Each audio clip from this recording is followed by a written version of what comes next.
कोई जगह है जहां आनंद ही आनंद है। वृंदावन धाम की महिमा श्री पद्म पुराण, श्रीमद् भागवत महापुराण, जो वेद, बरहा पुराण आदि ग्रंथों में विस्तृत वर्णन है। राधे राधे।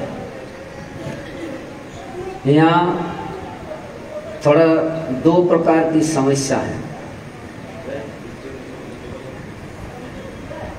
जब कन्हैया जी प्रकट लीला किया था, उसके बाद ये भूमि जो वृंदावन है, यहाँ ब्रज भाषा, हिंदी भाषा के आसपास जो ब्रज भाषा है, पर जब कन्हैया जी नवद्वीप गमन किया सचिनंदन गौरहरि के रूप में, तब बंग भाषा को अपना लिया। इसलिए यहाँ दुविधा है, कुछ हमें बांग्ला भी समझना है, कुछ हिंदी भी समझना है।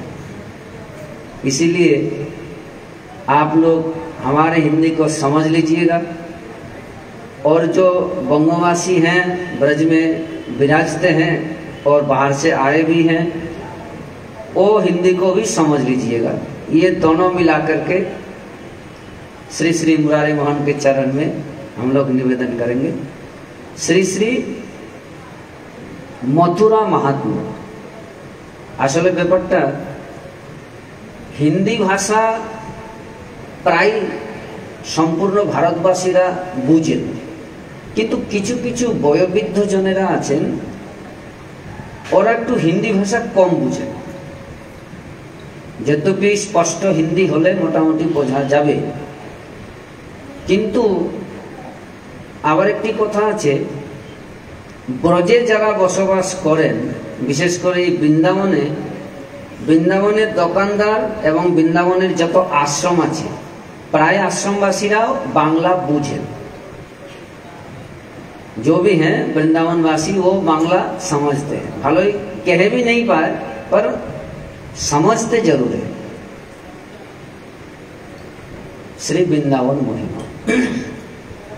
ओहो ही मथुरा धन्य जत्रो सन्निहित हरि, सर्वेषां तत्र पापानां प्रवेश अति न विद्यते। मथुरा खंडे श्री पद्म पुराणे একটি কথা আছে, যেখানে সাক্ষাৎ ভগবান নিত্য বসবাস করেন, সেই স্থানটি হলো বৃন্দাবন। মথুরা মন্ডল অন্তর্গত বৃন্দাবন। ভগবান শ্রীকৃষ্ণ দাপর যুগেতে নন্দ ভবনে জন্মাদি লীলা করেছেন এই বৃন্দাবনে। তারপরে বৃন্দাবনের মহিমা বর্ধিত হয়েছে, এই কথা নিত্য বা সত্য, কিন্তু তৎপূর্বেই বৃন্দাবনের মহিমা আছে। মথুরা মন্ডল অন্তর্গত দুইটি ক্ষেত্র আছে, দুইটি রাজ্য। একটি মথুরা মন্ডলের রাজ্য, আর একটি রাজ্য হলো বৃহৎপর। মথুরা মন্ডলের রাজা হলেন কংস, আর বৃহৎবনের রাজা হলেন নন্দ বাবা। মথুরা মন্ডল অন্তর্গত শ্রী বৃন্দাবন ধাম। সত্যযুগের রাজা অম্বরীশের এই মথুরাতে রাজধানী ছিল। এই জন্য 84 কোষ পরিক্রমাতে এখনো দেখা যায় অম্বরীশ টিলা। চক্রবর্তী সম্রাট শ্রীমদ্ ভাগবতের নবম স্কন্ধের প্রথমে বর্ণনার আধারে সপ্তদ্বীপং পতিংমহি, যিনি সাতদ্বীপের রাজা ছিলেন, শ্রী শ্রী অম্বরীশ মহারাজ ভগবান শ্রী বিষ্ণুর পরম ভক্ত, তার রাজধানী ছিল এই মথুরাতে। তারপরে ত্রেতা যুগ আসলো। লবণাসুর দখল করেছিল। লবণাসুরের এমন শক্তি ছিল, দেবাদিদেব মহাদেব আশীর্বাদ দিয়েছিলেন এবং একটি ত্রিশূল দিয়েছিলেন। সেই ত্রিশূলটি লবণাসুরের হাতে যত সময় থাকবে তাকে কেউ এই জগতে হত্যা করতে পারবে না। আরেকটি জগতে দেখা যায়, যখন যার কাছে মানি পাওয়ার আসে, মানে অনেক অর্থ হয়, সম্মান হয়, উচ্চ পদে অধিষ্ঠিত হয়, তখন সাধারণ জনকে অবহেলনা করে। এটা স্বাভাবিক, প্রাচীনকাল থেকে হয়ে আসছে। লবণাসুর সব থেকে প্রথমে সাধু মহাত্মাদের, যারা এই মথুরা মণ্ডলবাসী, তাদের প্রতি উৎপীড়ন শুরু করেছে। সেই সময় অযোধ্যা নরেশ চক্রবর্তী সম্রাট দশরথ ছিলেন, কিন্তু দশরথ কোনো সময় আক্রমণ করেন নাই।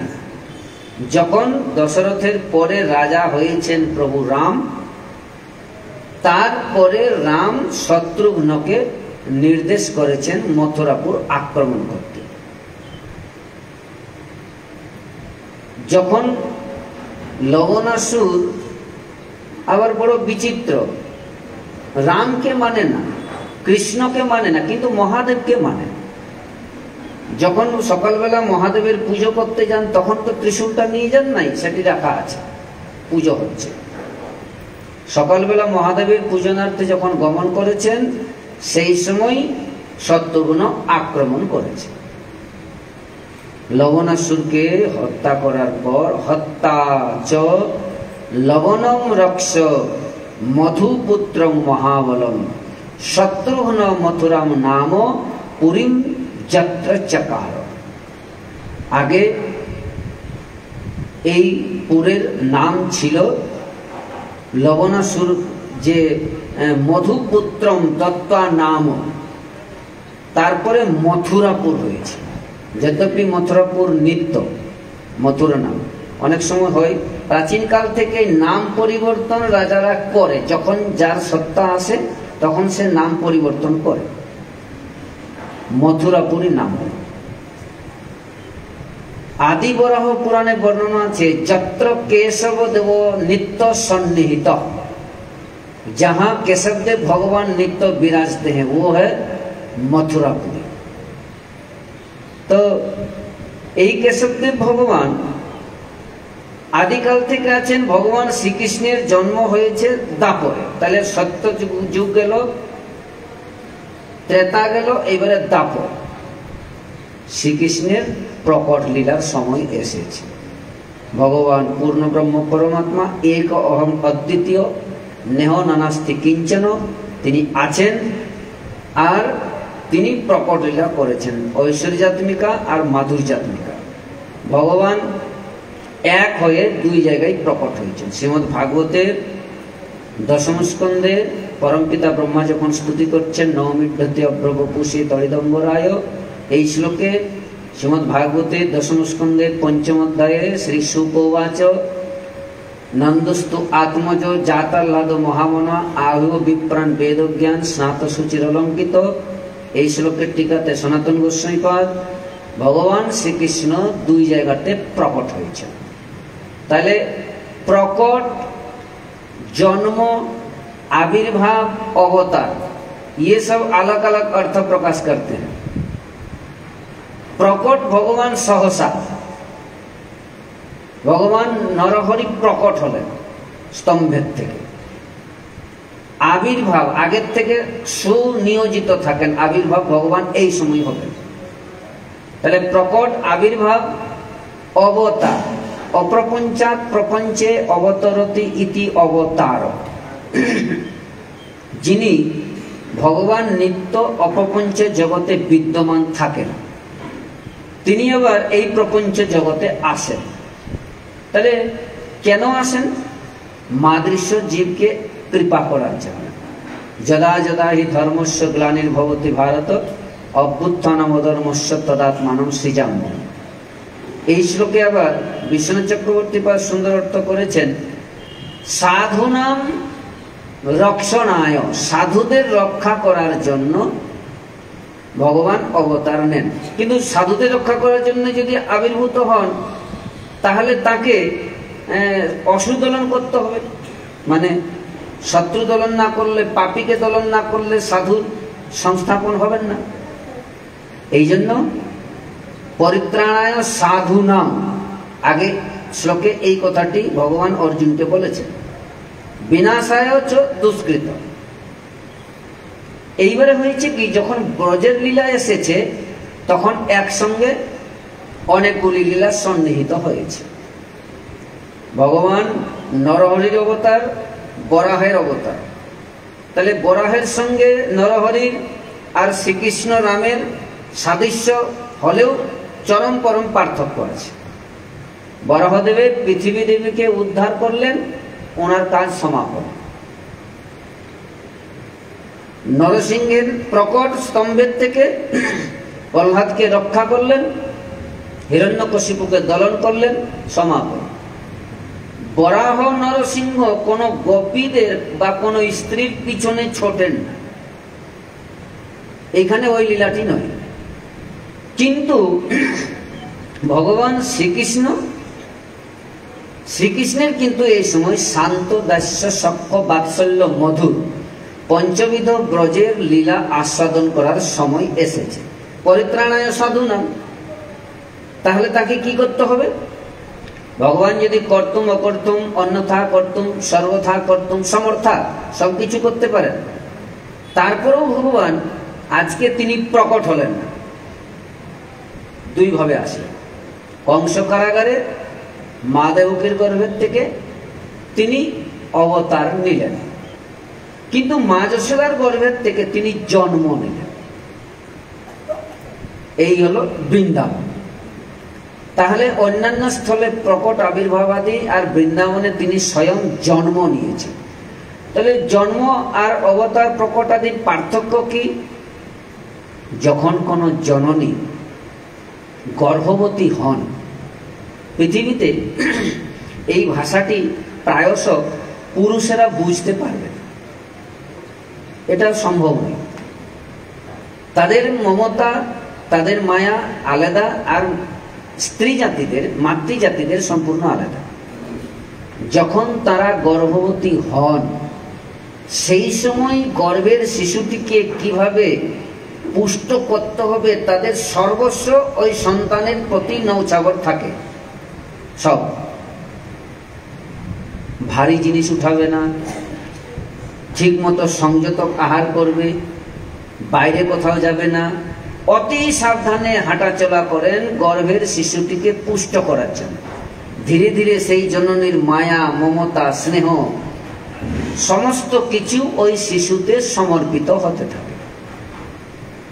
তার মানে ভগবান প্রকট হওয়ার পরে তার যে মায়া বা মমতা, জীবের প্রতি স্নেহ বা প্রীতি, তাতে বিশেষ প্রকাশ পায় না। কিন্তু যখন ভগবান মাতৃগর্ভের থেকে ভূমিষ্ঠ হন, তখন তার মাদৃশ জীবের প্রতি স্নেহটি অধিক প্রকাশিত হয়। তাহলে জন্ম আর প্রকট অবতার আদির পার্থক্য। নরসিংহ ভগবান কেবল প্রহ্লাদকে কোলে তুলে নিলেন, রক্ষা করলেন, সাধুকে রক্ষা করলেন। কিন্তু শ্রীকৃষ্ণ চৈতন্য মাতৃগর্ভের থেকে ভূমিষ্ঠ, বৃন্দাবন ধাম। এই শ্রীধাম বৃন্দাবনের একবার পদ্মপুরাণের আধারে তীর্থানাম তীর্থসু য শ্রেয় স তীর্থরাজ প্রয়াগ। প্রয়াগ হচ্ছেন তীর্থরাজ। এখন নিয়ম হচ্ছে রাজাকে সমস্ত প্রজা কর দেবে, মানে সমস্ত তীর্থের রাজা প্রয়াগ। সব তীর্থ গিয়ে গিয়ে আর প্রয়াগরাজকে প্রণাম করেন, কর দেন, সম্মান করেন, অভ্যর্থনা জানান। ভগবান সমস্ত তীর্থদের শিরোমণি করেছেন প্রয়াগরাজকে, এই জন্য নামই হচ্ছে প্রয়াগরাজ। কিন্তু এই যুগে নয়, প্রাচীন যুগ থেকেই নিত্য শাস্ত্রাদিত দেখা যায়, ওই যাকে আমরা বাংলা ভাষায় বলি পেছনে লাগালো, অযথা কারো পেছনে লাগালো। तीर्थराज प्रयाग के अन्यान्य तीर्थरा बोलছেন আরে আপনি কিসের तीर्थराज কেন क्या है आप तीर्थराज हो कैसे तीर्थराज बोले क्यों हमको तीर्थराज भगवान ने बनाया हमको अभिषेक किया तीर्था नाम राजा तो काय का राजा तुमको सब प्रणाम करेगा दंडवत करेगा कर स्वरूप में जो इस समय जीएसटी जिसे कहा जाता है जीएसटी ये सब देता है पर एक नहीं देता बोले कौन वो वृंदावन तो नहीं देता है तो काय का राजा तुम थे एक तीर्थराजेर मने अभिमान सोजासुजी भगवानेर काछे त्यागपत्र एने आर दिए दिलेन प्रभु आमी आर राजा होते चाই না भगवान बोलছেন কেন হঠাৎ করে त्यागपत्र কেন আপনি আমাকে তীর্থেদের রাজা করেছেন আর এই তীর্থরাজ হওয়ার পরেও আমাকে সমস্ত তীর্থ সম্মান করে না বৃন্দাবন তো আমাকে কিছুই বলে না অভ্যর্থনাও করে না কোনো কর দেয় না ভগবান সঙ্গে সঙ্গে বলছে ঠিক আছে তোমার ত্যাগপত্রটা স্বীকার হলো যাও ত্যাগপত্র স্বীকার হলো तीर्थराज जिज्ञासा करছেন প্রয়াগ প্রভু আমি ত্যাগপত্র দিলাম আর আপনি স্বীকার করলেন জিজ্ঞাসা করলেন না পূর্বাপর কোনো বিচার নাই সহসা কোনো মন্ত্রী বা কোনো রাজা যদি ত্যাগপত্র দেয় কারণ জিজ্ঞাসা করা হয় বলতে হবে কেন ত্যাগপত্র দিচ্ছ সহসা ত্যাগপত্র দিতে পারে না যথেষ্ট কারণ দেখাতে হবে ভগবানকে যখন জিজ্ঞাসা করলেন প্রয়াগ যে আপনি স্বীকার করে নিলেন বলে হ্যাঁ तो प्रभु स्वीकार करे निलेन कोनो पूर्वपर वार्तालाप हलो ना अरे भाई तोमाके आमी तीर्थेर राजा करेछि आमार घरेर राजा करिनि नित्य बृंदावन बिहारी आमी এই বৃন্দাবন আমার নিজ নিকেতন গৃহ অতএব এখানের রাজা আমি তোমাকে করি না তোমার ত্যাগপত্রটা স্বীকার প্রয়াগরাজ দেখলেন সর্বনাশ এটা তোমার জানা ছিল না তার মানে যে সমস্ত তীর্থগণ প্রয়াগরাজের মাথায় ঢুকিয়েছিল যে বৃন্দাবন আপনাকে সম্মান সম্বর্ধনা করে না ওরা এইটা বলে না যে বৃন্দাবন ভগবানের নিজ গৃহ এইটা বলে না तीर्थों मध्य सकल के गणना करेছে तीर्थ और धाम दोनों में अंतर है धाम एक विशेष जगह है और तीर्थ तीर्थ की महिमा जहां अधिक है वहां जल की महिमा अधिक है जलेर महिमाटी जेखाने बेशी ताके तीर्थ बोला है सेखाने भूमिर महिमा अधिक थाके ना किन्तु धाम शब्दे न कि उच्चते धाम शब्देर द्वारा बोझा जाए जल भूमि स्थान महिमांच जल भूमि और स्थानेर महिमाटी समान भावे थाके ताके धाम बोला बृंदावन धामेर जलेर महिमा यमुना राधाकुंड कुसुम सरोवर आदि जलस्वरूपे साक्षात भगवानेर श्री अंग अभिन्न विद्यमान आछेन तारपरे भूमि ब्रजेर रजेर महिमा साक्षात गोवर्धन पर्वत आदि विद्यमान आछे एई जन्य बृंदावन धाम भगवानेर निज गृह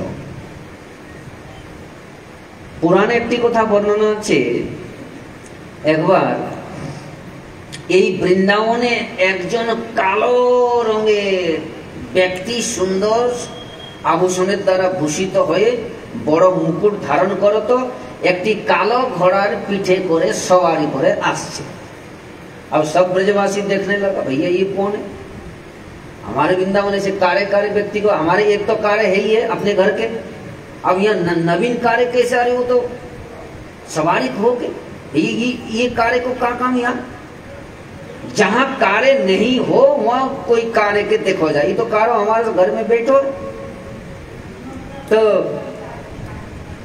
चिंता करছে কে এরা পরিচয় পাচ্ছে তখন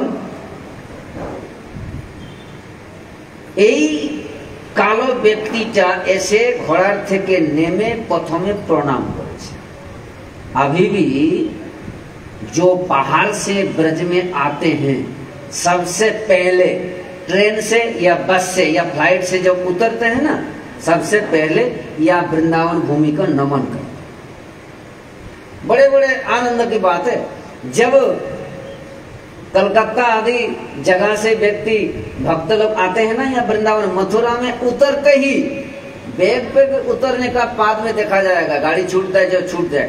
पहले पैर भूमि में मथुरा स्टेशन में रखते पहले दंडवत करेगा। कोई पीछे जा रहा आगे जा रहा वो नहीं देखे, पहले दंडवत। की आनंद वृंदावन थामे आश्रम जय राधे।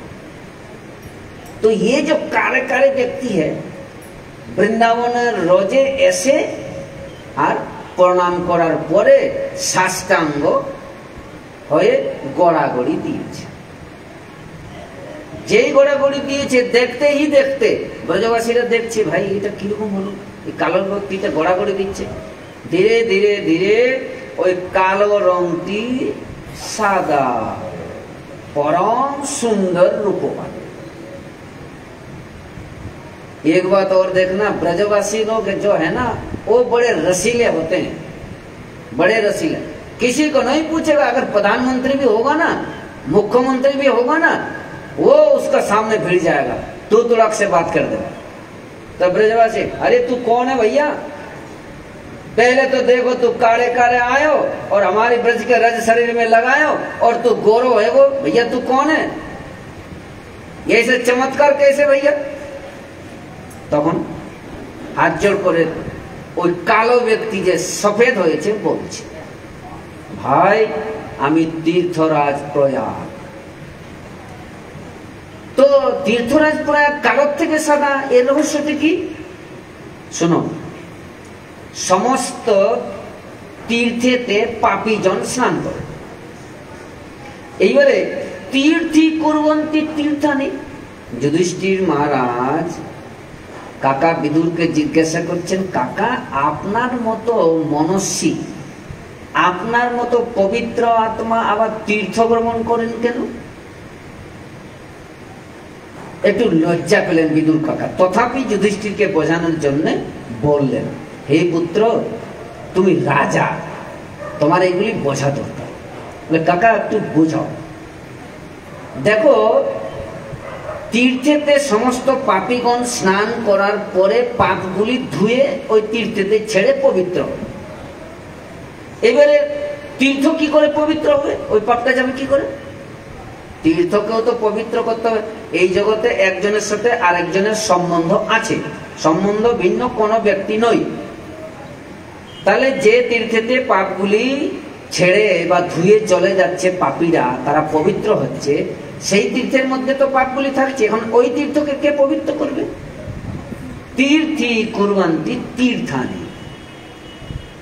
সাধু মহাত্মা, যুধিষ্ঠির বলছেন, কাকা আপনার মতো মহাত্মাগণ তীর্থেতে গমন করেন তীর্থকে পবিত্র করার জন্য।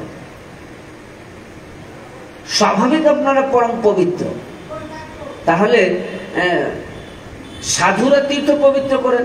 এখন সেই সমস্ত তীর্থরা মাঝে মাঝে প্রয়াগরাজ যখন যান, সেই প্রয়াগে স্নান করেন। সমস্ত তীর্থের পাপ প্রয়াগে গিয়ে পবিত্র হয়ে তীর্থরাজ চলে যায় আর পাপগুলি তীর্থরাজকে দিয়ে আসে। এখন তীর্থরাজ কি করে পবিত্র হবে? অপেক্ষা থাকলো। ওই তীর্থরাজ পাপে আক্রান্ত হয়ে, যেমন শ্রীমন মহাপ্রভুর চরিত্রে বর্ণনা আছে, জগাই মাধায় পাপ করতে করতে তাদের দেহটা এমন রং হয়েছিল, শ্রীমন মহাপ্রভু সম্পূর্ণ জগাই মাধায়ের পাপগুলি নিয়ে নিলেন। পাপ নেওয়ার পরে গৌরহরি একটি কথা বললেন, পুনঃ যদি না করিবা, এই তোমাদের পাপ আমি সর্বস্ব নিয়ে নিলাম, আর পাপ করো না। গৌরহরির রংটাই পাল্টে গেল জগাই মাধায়ের পাপ নেওয়ার পর। এটা হয় এই যে একজনের প্রতি, যেমন বর্তমান জগৎ থেকে প্রাচীন জগতের নিয়ম আছে প্রতিনিধি, নিধি আর প্রতিনিধি হতে পারে। সমস্ত পাপ তিনি গ্রহণ করেছেন আর বৃন্দাবনে এসে সেই সমস্ত, তার মানে যেমন বাইরের কোনো ভক্ত বা বৈষ্ণব বা বহির্মুখ জীব মাঝে মাঝে বৃন্দাবন আদি ধামে আগমন করে, ওই বৃন্দাবনের বাইরে যতটুকু পাপ করেছে সেই পাপটিকে নষ্ট করার জন্য, পবিত্র হওয়ার জন্য বৃন্দাবনে মাঝে মাঝে আগমন করে। ঠিক সেই রকম तीर्थराज प्रयाग समस्त पाप ग्रहण करार परे बत्सरे एकबार कि दुबार এই বৃন্দাবনে এসে रोजे गोड़ागोड़ी दिए आबार पवित्र हुए आबार चले जाए। ब्रजवासी कहा भैया तू तो बड़ो चौको है, तू भी पापी है। अब तू पापी तो है और हमारी ब्रज में आके तू भी पवित्र हो। अब वृंदावन धाम से पूछने लगा ब्रजवासी, क्यों भाई वृंदावन धाम? अब तीर्थराज अगर प्रयाग पाप तुम्हारे ऊपर छोड़ जाएगा, अब तुम कैसे पवित्र होगा? तीर्थी कुर्वन्ति तीर्थानि, ব্রজে যে সমস্ত সাধু মহাত্মারা বসবাস করেন, ভগবান শ্রীকৃষ্ণের যেখানে প্রকট লীলা হয়েছে, প্রকট লীলা, এই শ্রীকৃষ্ণের চরণ রজ শ্রী বৃন্দাবন ধামে যেখানে নিত্য বিদ্যমান আছে। বৃন্দাবনে ভগবান শ্রীকৃষ্ণ যতদিন ছিলেন তিনি পাদুকা ব্যবহার করেন। এইটা হচ্ছে সব থেকে বড় আনন্দের বিষয়। পাদুকা কোনোদিন ব্যবহার করেন না, নগ্নপদে গোচারণ করেছেন। তার রজ যেখানে অনন্ত তীর্থের বসবাস আছে, যে চরণে, যে চরণকে স্মরণ চিন্তন, যে চরণকে আর ধ্যান করা মাত্রে সমস্ত পাপ নষ্ট হয়ে যায়, সেই চরণ পদাঙ্কিত ভূমি বৃন্দাবন, নিত্য ভগবানের বসবাস ভূমি। সর্বতীর্থ বিদ্যমান যত্র স বৃন্দাবন ধাম, এই বৃন্দাবন ধামে সমস্ত তীর্থের বসবাস আছে। যে প্রকট লীলা হয়েছিল, সেই প্রকট লীলার কালেতে প্রায়শ আমাদের এই ভারতবর্ষে প্রাচীনকাল থেকে তীর্থ ভ্রমণের একটি মহিমা আছে, তীর্থ গমনাগমন। বর্তমান যুগে বহু ভারতবাসী ভারতবর্ষের ভিন্ন ভিন্ন তীর্থেতে গমন করে, কিন্তু বৃন্দাবন ধামে সেই সময় প্রকট লীলা হচ্ছিল। নন্দ বাবা আদি যে সমস্ত উপানন্দ, অভিনন্দ, সুনন্দ, নন্দ আদি আর विश्वभानु बाबा आदि तारा एक दिन एक चर्चा कर लो, भैया आपकी बार तो तीर्थ में जाना पड़ेगा। हमारी संसार या वृंदावन में बहुत दिन है चुको, अब तो थोड़े तीर्थाटन होना चाहिए, चलो तीर्थ भ्रमण के लिए। भगवान श्री कृष्ण नंद बाबा के जिज्ञासा करछेन, बाबा कौन सा तीर्थ जाओगे? लाला भोलानाथ का दर्शन करना जरूरी है, चलो केदारेश्वर बाबा को केदारनाथ जाना चाहिए। अब कन्हैया ने कहा, अरे बाबा केदारनाथ जाओगे? जहां भोला बाबा स्वयं हमारी यहाँ ब्रज में बसे हैं, भोलानाथ जो केदारेश्वर बाबा, फिर अब केदारनाथ क्यों जाओगे? तार माने पुराणेर आधारे समस्त तीर्थ এই বৃন্দাবনের নিত্য বসবাস করেন, আর এই বৃন্দাবন থেকেই আবার ওই স্বরূপে মানে ভিন্ন ভিন্ন এই পৃথিবীতে যত তীর্থ আছে, এই পরমপিতা ব্রহ্মার চতুর্মুখ ব্রহ্মার সৃষ্টিতে যত দূর আছে, অতল বিতল সুতল তলাতল মহাতল রসাতল পাতাল ভূর ভুব সজনলোক মহতপ ব্রহ্মলোক পর্যন্ত এই সপ্তলোক সম্পূর্ণ পৃথিবী যত তীর্থ আছে সমস্ত তীর্থের বসবাস বৃন্দাবনে। ভগবানের এই তো অভিন্ন অঙ্গ স্বরূপা তীর্থ, তো ভগবানের যদি গৃহ বৃন্দাবন হয় তাহলে ওরা বাইরে থাকবে কি করে? কিন্তু এই বৃন্দাবনের থেকে সামান্যত একটি স্বরূপ গ্রহণ করত, ওইখানে তীর্থরূপে প্রকট হয়েছে। পুষ্কর আদি থেকে আরম্ভ করত, সমস্ত তীর্থ সেখানে গমন করেছে। তাহলে বৃন্দাবনে যত্র সর্বতীর্থানি বিদ্যন্তে, সমস্ত তীর্থ বৃন্দাবনে বিদ্যমান আছে, এটা আমরা পুরাণের দ্বারা বুঝলাম। আশ্চর্যের বিষয়, জগতে যিনি যত সৌন্দর্যবান বা সৌন্দর্যবতী হবেন তার প্রতি তত আকৃষ্ট হবে অন্যজন, এটি স্বাভাবিক। কিন্তু আমরা যে কেশিঘাটের তটে 100 বার গঙ্গা স্নান করার পরে যে ফল পাবে জীব, একবার কেশি ঘাটে যমুনাতে স্নান করলে তৎসম ফল পাবে। জয় রাধে। তো যমুনাতে একবার স্নান করলে শত গঙ্গা স্নানের সমান ফল। কেশিঘাটে, কেশিঘাটের এপারে বৃন্দাবন আর ওই পারে হচ্ছে প্রেম। আপনারা শ্রীজীব গোস্বামী পাদের চরিত্র শ্রবণ করেছেন। জীব গোস্বামী পাদের শ্রী শ্রী ব্রজধাম ও গোস্বামীগণ একটি গ্রন্থ, আর গৌড়ীয় বৈষ্ণব আচার্য পরম্পরাতে একটি সিদ্ধান্ত শোনা যায়, গঙ্गा बड़ी है या যমুনা जी बड़ी है। গঙ্গা যমুনা কি শ্রেষ্ঠত্ব। ওই সময় বৃন্দাবন ধামের নাম ছিল ফকিরাবাদ, এখনো আছে प्राचीन पुंथीते फकीराबाद। फकीरों को जहां रहने का जगह है वो है वृंदावन फकीराबाद। ইসলাম ভাষাতে সাধুরাকে ফকির বলা হয়। এই জন্য ফকির মানে হিন্দু সাধুরা যেখানে থাকে তাদেরকে ফকির বলা হয়। ফকিরাবাদ বৃন্দাবন এইখানে থাকে। জীব গোস্বামী পাদ সেই সময় ছিলেন। আগ্রাতে তর্ক উঠেছে গঙ্গা যমুনা শ্রেষ্ঠ। আকবরের সভা বড় বড় বিদ্বান এসেছে। আমরা যতই তর্ক করি না কেন, যতই বলি না কেন, যতই বোঝাই না কেন, যমুনার গঙ্গার থেকে যমুনা শ্রেষ্ঠ হতে পারে, এটা সবাই জানে। যমুনার আর গঙ্গার মধ্যে পার্থক্য অনেক আছে। আসল তথ্য তো আমরা খুঁজি না। গঙ্গা অধিক প্রশস্তা, গঙ্গার তটে বড় বড় শহর, গঙ্গার প্রচার প্রসার বেশি, এই জন্য গঙ্গার মহিমা অনেক, ওটাই আমরা জানি। কিন্তু যমুনার মহিমা যে গঙ্গার থেকে অনেক বেশি, এইটি প্রায় মানুষ জানে না। কয়েকদিন তর্ক চল গঙ্গা যমুনার মধ্যে শ্রেষ্ঠা কে। তখন राजा बोलने एक काम करो, वृंदावन में कुछ चमत्कार फकीर रहते हैं, साधु लोग, ওদের মধ্যে কাউকে ডাকো।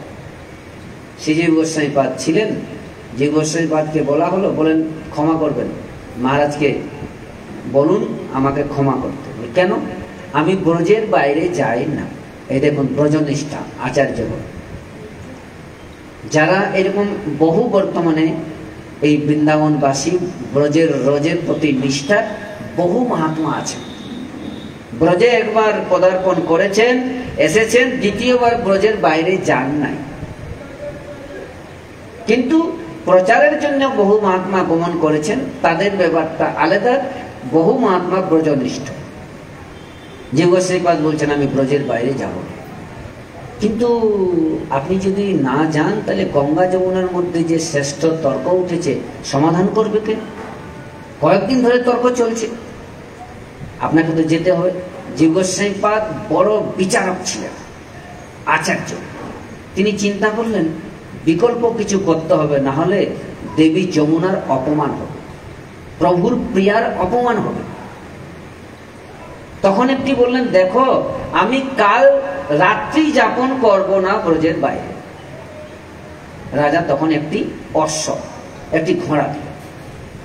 ঘোড়ার পিঠে চড়ে শ্রীজীব গোস্বামী পাদ আগ্রাতে গমন করল। অত বড় বড় সমস্ত বিদ্বানেরা বসে আছেন, চাঁদের সিংহাসনে, সোনার সিংহাসনে। বড় বড় বিদ্বানদের বড় বড় সেবক আছে, কত হাজার হাজার পুঁথি আছে। বিশাল সভা, विशाल सभा। और जीव गोस्वामी पर फकीर बाबा तो भैया जब तक चमत्कार नहीं देखेगा ना व्यक्ति उसे मानेगा नहीं। कहावत है चमत्कार को नमस्कार। आप अगर कीमती कपड़ा नहीं पहनेगा तो कैसे साधु बाबा है? भैया कम से कम कीमती वाला कपड़ा तो शरीर में तन में होना चाहिए। साधारण तन ढकने के लिए कपड़ा पहनो तो कोई नहीं पूछेगा। हमारी वृंदावन के महिमा बड़े निराली है, बड़े मजादार है। एक महात्मा था, मैं नाम नहीं बताऊंगा। साधु को घड़ी पहनना कैसे लगता है? साधु घड़ी पहने, ये ठीक नहीं है, ये ठीक नहीं। तो कोई साधु घड़ी पहन, भैया पैसा है 5000 रुपया पे। तब उन साधु ने देखा, चलो दिखाता हूं किसे कहते हैं। बड़ी हाली साधु, वृंदावन के साधु को चरित्र बड़ी विचित्र है। बाजार में जा करके घड़ी खरीदा, भैया कितना अनगिनत घड़ी, हाथ से लेकर के पूरे घड़ी है घड़ी, पेट में एक दीवाल घड़ी, पीठ में दीवाल घड़ी, सिर के ऊपर एक टेबिल घड़ी, पैर तक चरण से बिल्कुल मस्तक तक पूरे अंग में घड़ी पहन के पूरे वृंदावन घूम लिया। देखो अगर पहनना ही साधु को घड़ी तो ऐसे पहनो, तो साधु का भैया श्री गोस्वामी पाद को कौन पूछे, ये तो छोटे से कपड़ा पहने रखे हैं, वो भी कभी धुलता नहीं है। विद्वान का जो है ना वो विद्वत्ता में प्रकाश है, परिधान में सकले जीव गोस्वामी पाद के जिज्ञासा करलें, ये उत्तर देवे, चलो ठीक है महाराज যখন ডেকেছেন আদর করে হোক। শ্রীজীব গোস্বামী পাদ বড় বিদ্বানের সাথে সাথে उपस्थित तर्क तुलते। पंडितों से पूछा आप ये बताइए किसी राजा का जो घरवाली होती है अर्धांगिनी और एक दासी होती है, झाड़ू पोछा करने वाली दासी और एक अर्धांगिनी, दोनों में किसका मर्यादा घर में ज्यादा होती है, ये आप बताइए। सीधे सी बात, घरवाली अर्धांगिनी की मर्यादा सम्मान अधिकार अधिक होती है या जो दासी होती है उसका, आप बताइए दोनों में से। अब सभी विद्वान एक बार में, अरे क्या बात, ये कोई प्रश्न है? नहीं, आप हमें बताइए। अरे भाई ये तो एक बच्चा भी कह देगा जो अर्धांगिनी होती है उनका मर्यादा ज्यादा है, दासी तो दासी है, वो तनख्वाह लेती है, पड़ी रहती है, मैं अर्धांगिनी वो तो सर्वांगीन है। अर्ध अंग पुरुषानाम, जैसे जिन पुरुष का आधी अंग अर्धांगिनी होती है।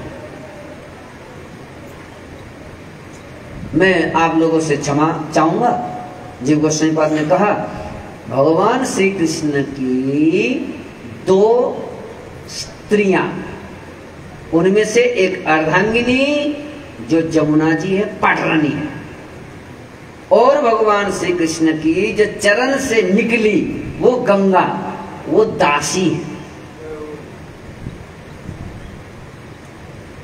ये फकीराबाद वृंदावन का এই যমুনার জলের মহিমা। একবার কেশিঘাটে স্নান করি, এখন আমরা কেশিঘাটের একটু ওই পারে যাব। লক্ষ্মী দেবী বৈকুণ্ঠপতি শ্রী নারায়ণকে ছেড়ে দিয়ে, বৈকুণ্ঠ কাকে বলে? বৈ মানে নাস্তিক, কুণ্ঠা মানে মায়া, যেখানে মায়ার কোনো সম্বন্ধ সম্পর্ক নেই তাকে বলা হয় বৈকুণ্ঠ।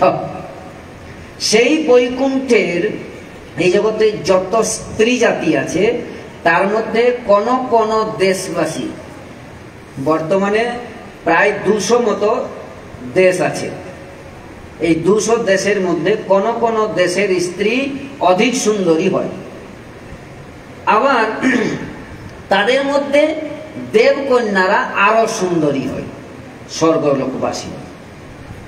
সেই স্বর্গলোকবাসিনী দেবকন্যাদের থেকে, অপ্সরাদের থেকে আরো অধিক সুন্দরী হয় যারা বৈকুণ্ঠ নিবাসিনী। কেন? বৈকুণ্ঠ কোনোদিন নশ্বর নয়, নষ্ট হয় না, বৈকুণ্ঠ নিত্য আছে।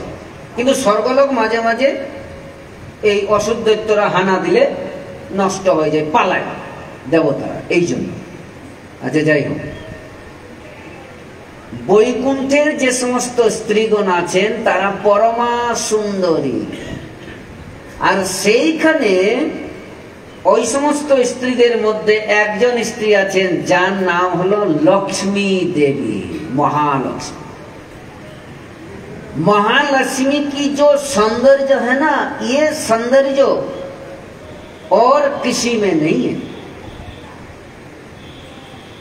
এই রকম বৈকুণ্ঠেশ্বরী লক্ষ্মী দেবীর পতিদেব হলেন নারায়ণ, যার ঐশ্বর্য, যার সৌন্দর্য, যার পরাক্রম সবকিছু পূর্ণরূপে বিদ্যমান আছেন, সেই ভগবান নারায়ণ। আর নারায়ণের বক্ষ বিলাসিনী লক্ষ্মী, सब समय लक्ष्मी देवी जार बक्षे विद्यमान आছেন সেই নারায়ণ। তাহলে অর্ধাঙ্গিনী, সেই অর্ধাঙ্গিনী নারায়ণকে ছেড়ে দিয়ে আর কোথায় এসেছেন?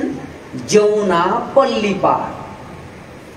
बैठिए, अब तक बैठिए जमुना पल्ली पर। अब किसी महात्मा ने पूछा, माते आपका क्या कमी है? आप वैकुंठेश्वरी हो, आप तो नित्य श्री नारायण के अर्धांगिनी हो, फिर आपको क्या आन पड़ी को अपने पतिदेव के छोड़कर अब वृंदावन के आकर के बैठ गई? ये जो जंगलों में डोलते हैं गैया बछड़न के पीछे, है करके सखन के पीछे, जो कारे हैं, जो थोड़ा सा छाछ के लिए लड़ते हैं झगड़ते हैं, ऐसे कारे के लिए आप अपने पति को छोड़ के आ गई। तो इसका मतलब वैकुंठ पति में कुछ कमी रही होगी, नहीं तो आप क्यों अपने पति को छोड़ोगी? तो लक्ष्मी देवी कहती है, भाई ये शब्द, ये जो तत्व है आप लोगों को समझ से दूर है, तो आप हमें तो बताइए। लक्ष्मी देवी सब किछु छेड़े और এইখানে বসে তপস্যা করছেন কেন? নন্দনন্দনের সেবা পাবো, ভগবান শ্রীকৃষ্ণের সেবা পাবো। শ্রীমদ্ ভাগবতে দশম স্কন্ধে 16 অধ্যায়ে নাগপত্নীগণ স্তুতি করেছে। শ্রীমদ্ ভাগবতে রাসলীলাতে বর্ণনা লক্ষ্মী দেবী। এইভাবে শ্রীমদ্ ভাগবতে বেণুগীত যুগল গীতে লক্ষ্মী দেবীর বর্ণনা। সর্বকাল সুখাবহ, শ্রী যখন গোকুলে উৎপাত আর উৎপাত, কৃষ্ণ বলরামকে রক্ষা করার মতো কোনো আর অবস্থা দেখছেন না, উপানন্দ বাবা বৈঠক ডাকলেন। শ্রীমদ্ ভাগবতের দশম স্কন্ধের 11 অধ্যায় उपानंद बाबा बैठक डेके, क्यों भाई ब्रजवासियों, क्या तुम्हारा विचार है? बोले आप तो विचार व्यक्त कीजिए। देखो, जब से हमारा लाला कन्हैया और ये बलराम भैया जन्म लियो हमारे ब्रज में, तब से कछु ना कछु यहाँ को प्राण को शंका बनो भयो, प्राण हानि को शंका बनो भयो। भैया अगर कन्हैया को प्यार करो तो इसे बचाना पड़ेगा। नारायण की कृपा से अपने पुण्य बल से कब तक बचाएंगे? चलो या गोकुल छोड़ो।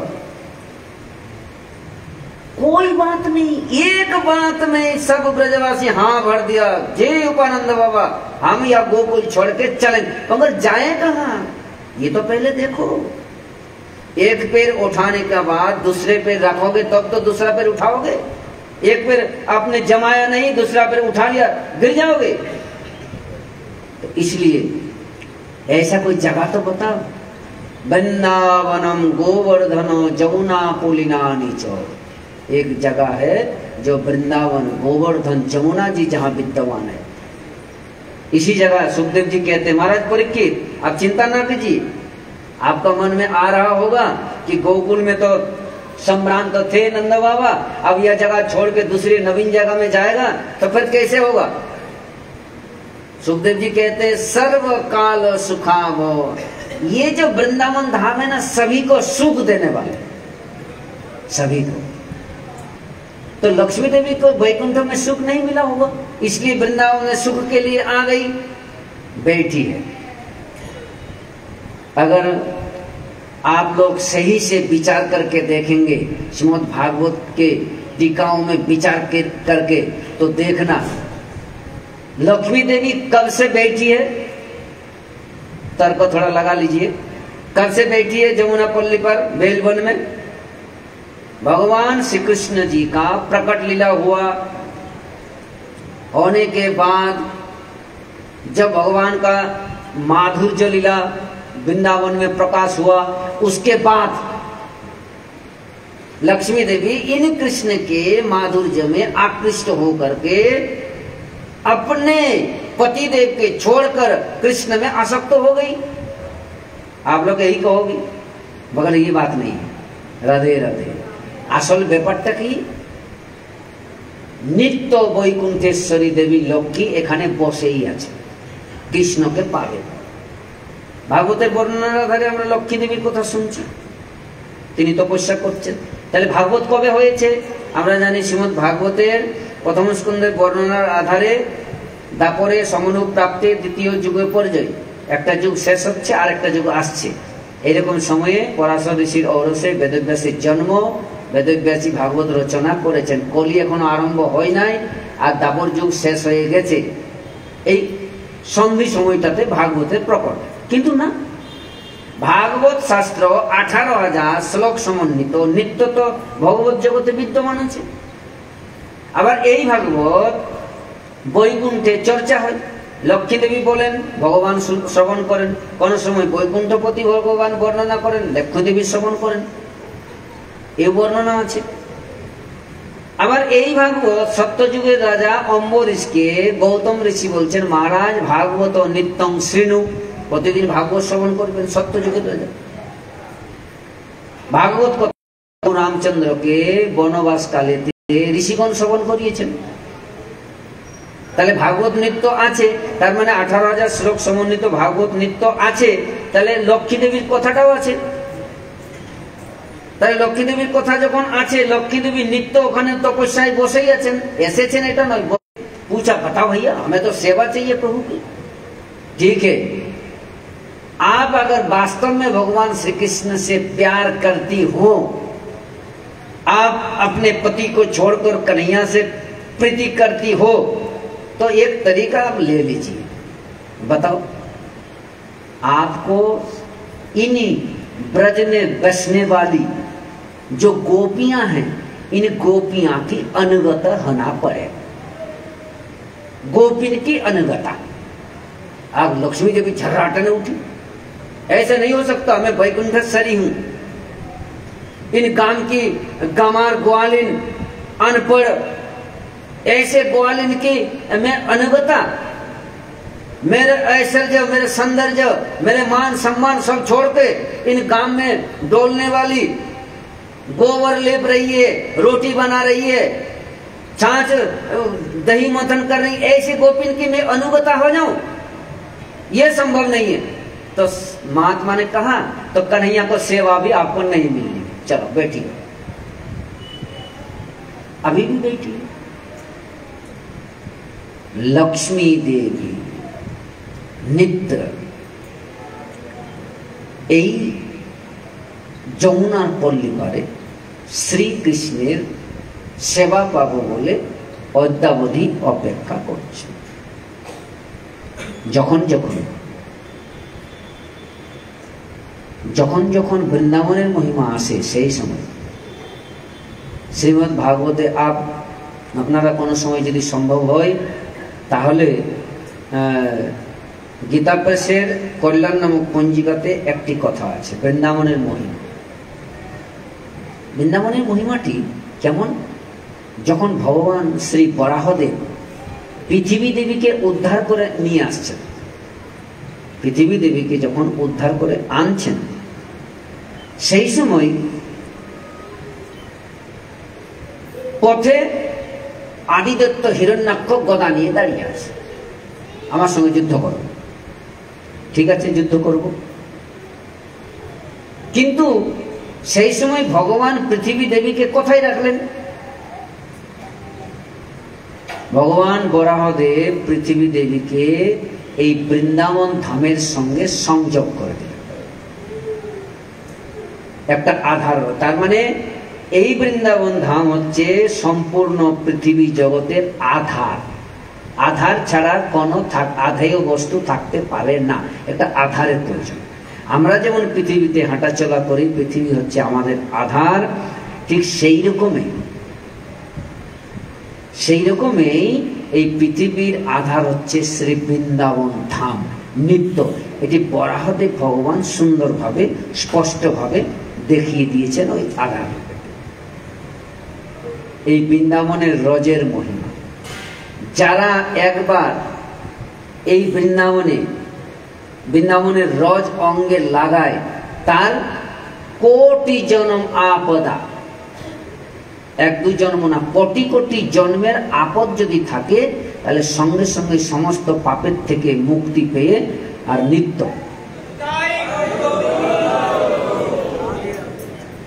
ভাগবত মহাপুরাণে যেমন আছে, ভাগবত শ্রবণ করলে ধন্যা ভাগবতী বার্তা পেত পীড়া বিনাশিনী, ভাগবত শ্রবণ করলে প্রেত দেহ থেকে মুক্ত পায়। আচ্ছা, ভাগবত শ্রবণের এইটুকু ফল?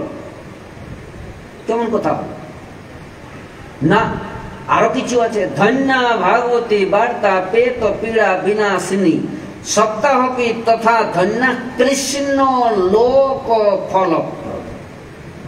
ভাগবত শ্রবণ করলে ভগবান শ্রীকৃষ্ণের অর্থাৎ কৃষ্ণ লোক ফলপ্রদ।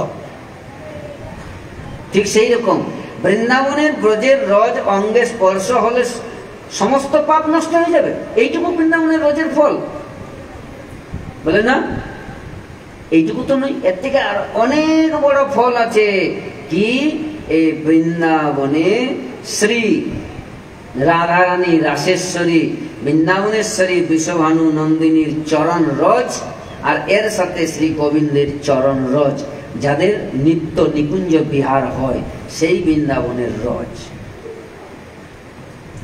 অতএব কোন এক সময়ে শ্রীমতী রাধা ঠাকুরানী ললিতা বিশাখার সঙ্গে, আর এই বৃন্দাবন হচ্ছে নিত্য সিদ্ধি প্রদায়িনী, বৃন্দাবনের রজ হচ্ছে সিদ্ধিপদ।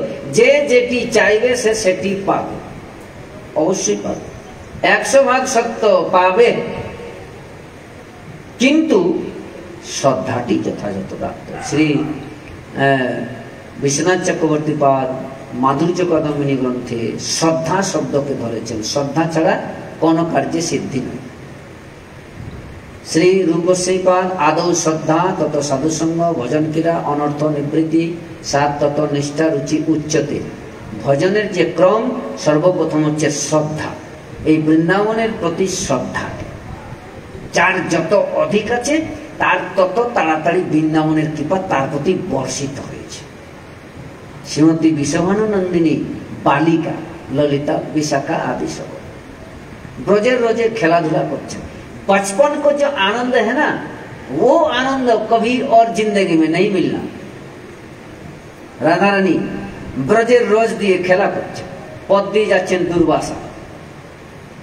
এখনো 84 কোষ পরিক্রমা যখন সাধু महात्मारा गमन करें, गान के ब्रजवासी अरे बाबा रोटी जेले, अरे बाबा कहाँ डोले वो, पहले जेले बढ़िया छाछ माखन खाए के फिर जाइयो। खुद स्वयं अपने घर में बोला करके ब्रजवासी जिमाएंगे, এটা স্বাভাবিক। এই সংস্কারটা ব্রজবাসীদের কথা থেকে এসেছে, রাধারানীর কাছ থেকে। রাধারানী খেলাধুলা করছেন, ওই পথ দিয়ে ঋষি দুর্বাসা যাচ্ছেন।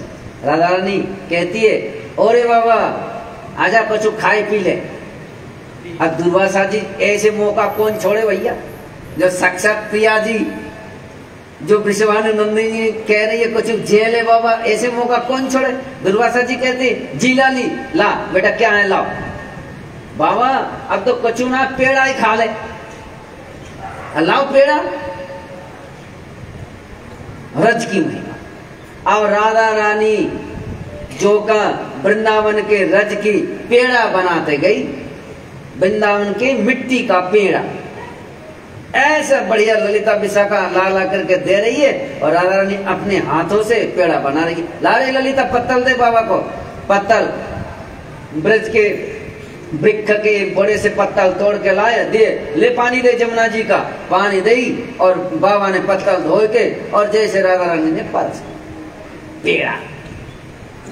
अब राधा रानी पेड़ा ताजो ताजो बनाते गई और ऋषि दुर्वासा पामते गए।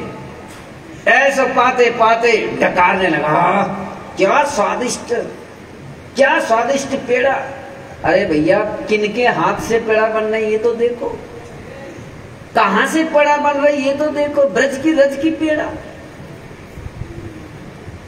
दुर्वासा जी कृतकृत हो गए और जाते जाते दुर्वासा जी लाली से कह गए, लाली आपका जो भविष्य है ना बहुत उज्जवल है, आप एक ऐसे राजकुमार से संबंध बनेंगे, आपका मेरा आशीर्वाद। भाई साधु तो साधु है, आशीर्वाद तो देने में पीछे नहीं रहते, आशीर्वाद दे दिए। नंद कुमार से बिल्कुल भांडीर भट्ट में विवाह हो गया। यह वृंदावन राजधानी ततो प्रावोत सर्वयात बहुजात्मतं मथुराम भगवान जत्र नित्य सन्निहितो हरिः। যেখানে ভগবান নিত্য বসবাস করেন সেই শ্রী বৃন্দাবন ধাম। শ্রীমদ্ ভাগবতে প্রায়শ বর্ণনা আছে, ন তৎপুণ্যম তদ্দানৈ তপোভি তজ্জপৈ ন লক্ষ্যং বিবিধৈ যজ্ঞ লক্ষ্যং তদনুভাবত। যে যত দান করুক আর পৃথিবীর যে কোনো তীর্থাদিতে ভ্রমণ করুক, যখন বৃন্দাবন ধামে আসবে তখন তার আনন্দটি পূর্ণরূপে হবে। শ্রীমদ্ ভাগবতের মাহাত্ম্যে বর্ণনার আধারে শ্রী ভক্তি দেবী उत्पन्ना दाविड़े साहं विद्धि कर्नाटके गता कचित कचित जीर्जतां आदि। दाविड़ देशे उत्पन्न भई और धीरे धीरे खंड विखंड হয়েছেন। আর যখন বৃন্দাবন পুনঃপ্রাপ্য নবীনৈব স্বরূপী, বৃন্দাবনে ভক্তি দেবী যখন প্রবেশ হলো, সেই সময় সাক্ষাৎ শ্রী ভক্তি দেবী যুবতী। সব থেকে বৃন্দাবনের মহিমার বড় প্রমাণ অন্য কোন জায়গাতে প্রমাণ দেওয়া হয় নাই। নৈমিষারণ্য ক্ষেত্রেতে ৮৮,০০০ প্রায় শৌনকাদি ঋষিদের নিকটে শ্রী শ্রী সূত মুনি সাক্ষাৎ নিজে আর তাদের নিকটে আনন্দিত হয়ে গদগদ হয়ে বর্ণনা করছেন বৃন্দাবনের মহিমা। বৃন্দাবন পুনঃপ্রাপ্য নবীনৈব স্বরূপ। দেবী যুবতী হলেন, জ্ঞান বৈরাগ্য বিদ্ধ হয়ে।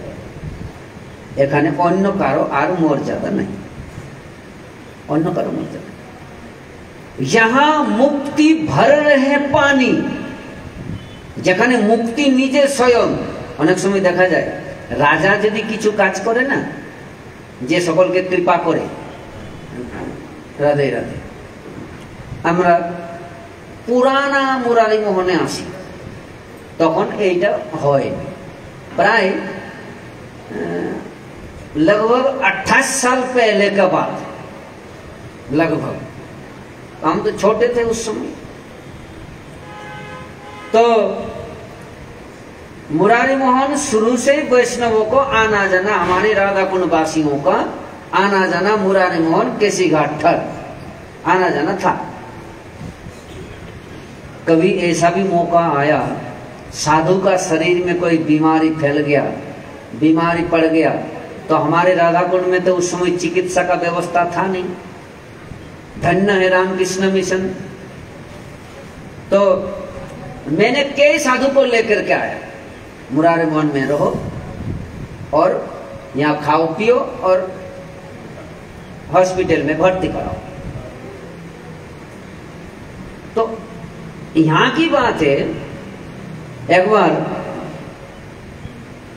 किसी साधु ने बाबा से पूछा था, बाबा ঠান্ডা লাগছে কি করা যাবে? বলে আচ্ছা ঠিক আছে ঠিক আছে। ওই কম্বল যেগুলি ছিল শীতের দিনে জানুয়ারি মাস মহারাজজি দিয়ে দিলেন। দেওয়ার পরে সন্ধ্যে ৮টার সময় আরো ২ জন সাধু এসেছেন, তার মধ্যে আমি আর একটা বাবা। এবারে আর কোথায়, তখন তো আর এতটা ছিল না। কিন্তু আগেকার দিনে ওই पहले जो है ना, पहले चीनी वो बोरी में आते थे, बोरी में, जैसा ऊनी की कपड़ा ऐसा ही बोरी में आता है। तो वो चीनी का बोरी 4-5 था। महाराज जी अपना कंबल तो दे दिया हमें, और रात को बाबा और जो बोरी है उसको ओढ़ के सो। सर्वकाल सुखाव, वृंदावन में ये भी संभव है। सभी युगों में सुख की संबंधना बनी रहती है, यही वृंदावन। तो भक्ति महारानी যখন বৃন্দাবনে আসলেন, তখন নবীনৈব স্বরূপ যুবতী। মহারাজ এইবারে তার জ্ঞান বৈরাগ্যের যুবকতা কি করে আসবে? তখন হরি কথা, ভাগবত কথা গঙ্গা তটে আরম্ভ হল। দেবী ভক্তি আনন্দিতা হলেন। তার মানে এই বৃন্দাবনে অন্য জ্ঞান বৈরাগ্য সাধনের অত প্রাধান্য নেই, প্রাধান্য আছে শ্রী ভক্তির। ভক্তি ভোরবেলা যমুনা মহারানী স্নান থেকে আরম্ভ করো তো যাবতীয় কর্ম আছে, সবকিছু কিন্তু এই বৃন্দাবনে ভক্তির দ্বারা সম্ভব। আর বৃন্দাবনে যত্র কামতি সতত্ব প্রাপ্নতি, যে যেটি কামনা করবে সে সেইটি পাবে। বৃন্দাবনের রজের এইটি, বৃন্দাবনের এটি মহিমা। अरे जरा साधक, जो साधक है, जो वैष्णव है, जो भगवान में श्रद्धा रखते हो, उनको तो मिलेगा। अकबर जैसे राजा को अभी मिला वृंदावन के प्रति श्रद्धा। जोधा एक दिन जोधा এই যমুনাতে স্নান করার সময়ে ভক্তমালে বর্ণনা আছে, যোধা যমুনাতে স্নান করার সময় একটি সুন্দরী ছোট্ট বালিকা দেখতে পেয়েছে। ওই বালিকাকে নিয়ে রাজাকে দেখালো। রাজার খুব ভালো লাগলো। ভালো লাগার পরে বালিকাকে সুন্দর কন্যা রূপে পালন করতে, हमारी पुत्री है। ধীরে ধীরে ধীরে ধীরে যখন 11 বছর 12 বছর বয়স হলো, সেই সময় একাএক ওই যোধার যে সিঙ্গারের যে সমস্ত আলমারির মধ্যে ভালো ভালো দামি দামি শাড়ি, ভালো ভালো আভূষণ রাখা ছিল, সেইগুলি এই কন্যা নিজেই পরে আর প্রাসাদের উপরে উঠে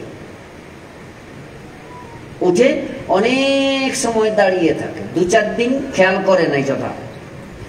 তারপরে একদিন হঠাৎ কন্যাকে দেখছে আলমারির থেকে আভূষণ কাপড় বের করে নিজেই পরল। কিন্তু প্রথম যখন কন্যারা প্রথম যখন তারা প্রাপ্তবয়স্কা হয়, সেই সময় কন্যাদেরকে সিঙ্গার প্রায় অন্য কোন মহিলারা শিখিয়ে দেয় কেমন সাজতে হয়। এটা যোধার একটা অবাক আশ্চর্য হয়ে গেল। আমি একে কিছুই সাজানো শিখাইনি, সিঙ্গার শিখাইনি, কোন আভূষণটি কোন অঙ্গে ধারণ করতে হয় কিছুই বলি নাই, অথচ নিজেই সব কিছু সেজে প্রাসাদের উপরে যায় দাঁড়িয়ে থাকে। একদিন জিজ্ঞাসা করছে কন্যাকে, তুই এগুলি নিজে নিজে সেজে আর কি করিস? কিছুই বলে না। 2 দিন 3 দিন জিজ্ঞাসা করলো, কিছুই বলে না। একদিন চোর করে জিজ্ঞাসা করছে, তোকে বলতো কেন? তখন বলছে, মা मेरा प्रियतम कन्हैया जी जब गोचारण करके इस जमुना के तट में होते हुए और निकल जाता है तो मैं उनको थोड़ा दर्शन कर लेती हूँ और वो भी मुझे दर्शन करके थोड़ा सुखी होती है। और जोधा उनको क्या समझ में आएगा? वो कहती है, बावड़ी कहीं के ये कोई बात है? जो अपने अपनी कन्या अपनी मां चली। अब एक दिन जोधा के मन में आया कि बेटा मुझे भी तो कन्हैया के दर्शन करा, ये मुझे भी तो करा, मां क्षमा करना, ये मेरी बस की ना। तो एक दिन फिर भी मां के बात से दोनों मां और बेटी सज धज के ऊपर। क्या सुंदर गौ है, जमुना जी के तट में छोटे छोटे सखा, ऐसा दिव्य दर्शन हुआ। अब पुरुषों का एक स्वभाव होता है, ये शास्त्र में लगभग वर्णना जगह जगह है। जब अपनी घरवाली बूढ़ी हो जाती है ना, तो इतना प्यार नहीं करते। राधे राधे। थोड़ा बात को आप दूसरा से ना समझिए, जो शास्त्र की बात है वही हम कहते हैं, हमें कोई लेना देना नहीं है। जब उनका रंग में, शरीर में या अपने सौंदर्य में थोड़ा कमी आ जाए ना, तो पुरुषों का मन थोड़ा। अब अकबर तो जोधा के प्रति इतना और पहले जैसा प्यार नहीं। जोधा कहती है कन्या को, बेटा तू तो इतना सुंदर सज लेती है, पर एक बात है, अब राजा तो हमारी तरह निहारते भी नहीं है, निहारते भी नहीं, तू मुझे सजा देगी? जी मां, मैं सजा दूंगी। अब वो कन्या जोधा को ऐसा सजाई अपने हाथों से, जैसे राजा के समीप गई तो राजा के तो आंख वहां से पलक नहीं पड़ते, ऐसा सुंदर। अब राजा तो चम्मित रह गया, अरे जोधा आपने ऐसे कैसे श्रृंगार कर ली? पहले तो तुम्हारी तरफ मेरे देखने का मन नहीं करता, आज तो तुम्हारे से आंख हटता ही नहीं है, इतना सुंदर। तो तुमने आज ऐसा कैसा रूप बना लिया, इतना सुंदर? उन्होंने कहा ये हमारी लाली की कमाल है। लाली की? इतना सुंदर लाली की? अब देखो स्वभाव देखो कहां तक जा रहा है। जैसा ही लाली की बात आई, है तो मुसलमान, राधे राधे। अब एक दिन जब कन्या साज धाज के प्रसाद के ऊपर चढ़ गई तो राजा ने बारीकी से देखा, इतनी सुंदरी कन्या। अब अकबर के मन में आया क्यों ना इससे शादी कर ले। लो साहब, जिनको पाल पोस के जो का इतने बड़े किया, 12 वर्ष की उम्र है, ऐसे दृष्टि है क्यों ने इसे शादी कर ले, इतनी सुंदरी है। जैसा मन में आया तुरंत शरीर में खुजाल मच गया, ऐसा खुजाला, ऐसा भैया ऐसा बीमारी फैल गया शरीर में, किसी भी डॉक्टर वैद्य की बस की बात नहीं है।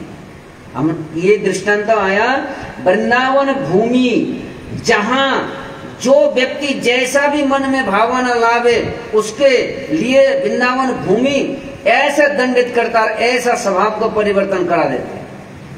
महाराज जैसा ही डॉक्टरों ने जवाब दिया तो एक वृद्ध आया तो कहा, महाराज अगर आप सही से इलाज कराना चाहो तो आपको किसी संत के चरण में जाना पड़ेगा। अब उस समय थे सूरदास जी। सूरदास जी के पास गए, सूरदास जी ने कहा, महाराज आपका किसी का चरण में अपराध हुआ, उनसे क्षमा प्रार्थी। महाराज जैसा ही सूरदास जी ने ये कहा तुरंत शरीर में आराम हो गया, कोई भी बीमारी नहीं। अब सूरदास जी से पूछा, आप बताइए मेरा क्या होगा? देखिए आपका घर में जो कन्या है ना, ये साक्षात ललिता है और कोई नहीं है।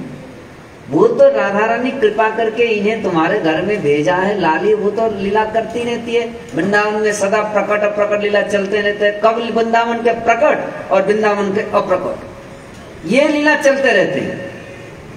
तो ये ललिता जी। अब